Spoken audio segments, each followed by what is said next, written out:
the way of making pictures in 3 dimensions. In 3 dimensions, where you don't make a point-to-point correspondence between object and image, but where the waves, what you do is you take the waves from the whole into each region. And so you can make an apple in 3 dimensions. Yeah, well, not only that, but each part of the image contains an image of the whole, but with less detail than the whole.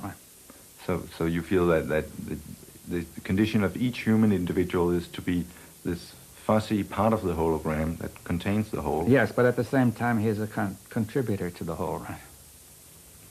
You see, we have both views must be maintained. But is this something that's created through history, or has it been there all the time? Well, I think it's built into the way we are, you see, but, you know, that the groups were smaller in the past, that's all. You see, originally there were small groups of 20 or to 40 hunter-gatherer, and then societies got larger. As they got larger, it became difficult to maintain a coherent whole, right? We had wars and many other conflicts, and we now have this challenge of 5 billion people. We have got to make it a coherent whole, or else we won't survive. So it's an entirely new challenge. Yes, I don't think it ever was before. And your basic idea is that the architecture of human society is now such that there is an interaction between all the 5 million people at one time. 5 billion. 5 billion, sorry. But there's no actual understanding of coherence. Actually, they are a whole, but it's incoherent, right? You see, they cannot avoid being a whole. They're exchanging. Every person is according to what the others are. You see, if 2 people are enemies, each one makes the other, right? Is that clear? Each make the other an enemy. Well, what he is, you see, 2 enemies are very closely related. You see, people who hate each other are extremely closely related, except that they're in an incoherent relationship, right? One that's very destructive, but people, and hate is a very close relationship, but destructive. Now it has to be turned to something else, right? In this transition from seeing the world as parts to the world as a whole, that you think we all need to survive, there are going to be many difficulties. How do you see that transition? Well, I don't see exactly how it's going to happen. You see, I think that we are faced with these challenges, you know, the danger of nuclear war, the danger of ecological destruction, or many other dangers, the fact that our cities are becoming difficult to live in. You see that the cars will eventually clog them up. Now, people are committed now to the view of growth, economic growth, but that is just what will destroy the planet, right? As if 5 billion people want to live at the present European, American standard of living, Japanese and so on, then they will be like a swarm of locusts descending on the planet. So somehow there has to be a change where we say the desire for material goods has to be more limited, which means people will have to find something else in life, right? If they want to survive, you see. So there won't even be material goods if we keep this up. And you see that you'll get, say, much more carbon dioxide, much more pollution, much more everything, you see. And so there is this challenge, and I see a beginning of a movement, you know, especially due to the ecological challenge. Some movement has occurred on the nuclear challenge because of Gorbachev, which is encouraging. And so there is some movement in that way. The question is, will it be fast enough, you see? If we had more time, I would be much more confident. But it seems that in the past 5 years there's been quite a change, for instance, on nuclear armaments. Yes.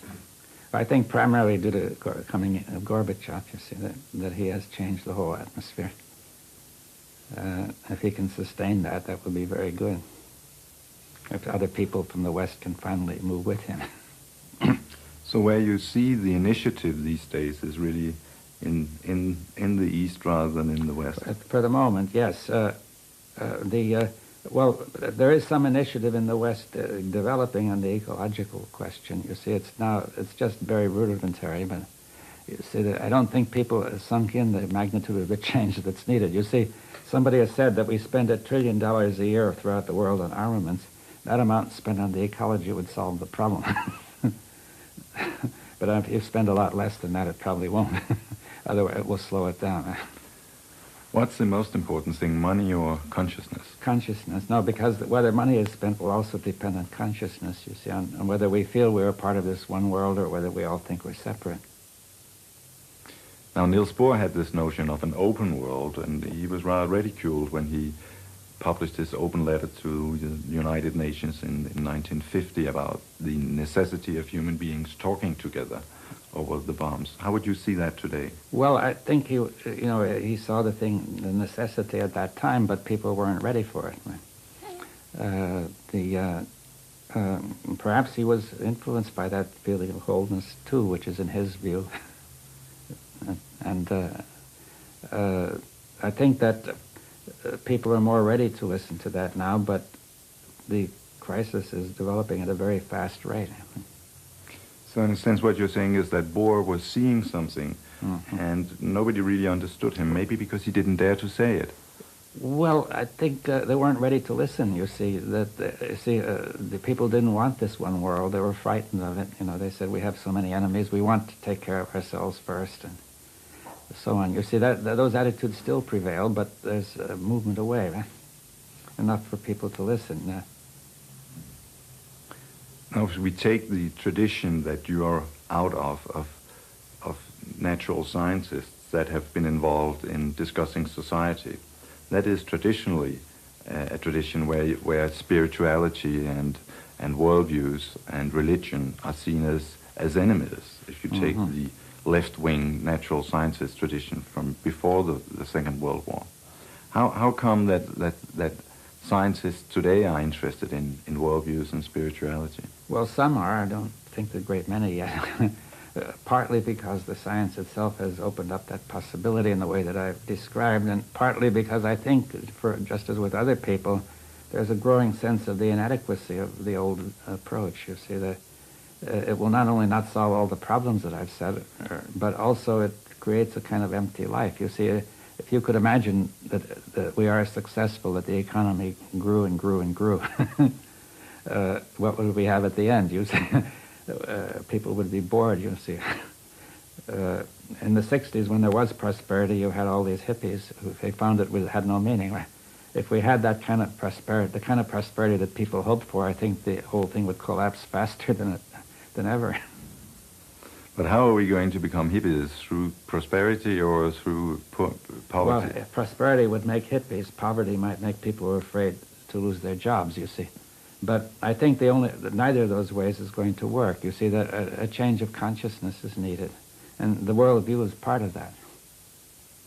And what is the most important way that this change in consciousness will come about, you think? I don't know myself. I say many factors. It's like a stream from many springs, you see. But the not only worldview, but I think that one of the most important factors would be to have dialogue of many different kinds of people. Not only East and West or North and South, but say, for example, a dialogue among scientists. I think scientists find it very hard to have a true dialogue because they're so committed to their views.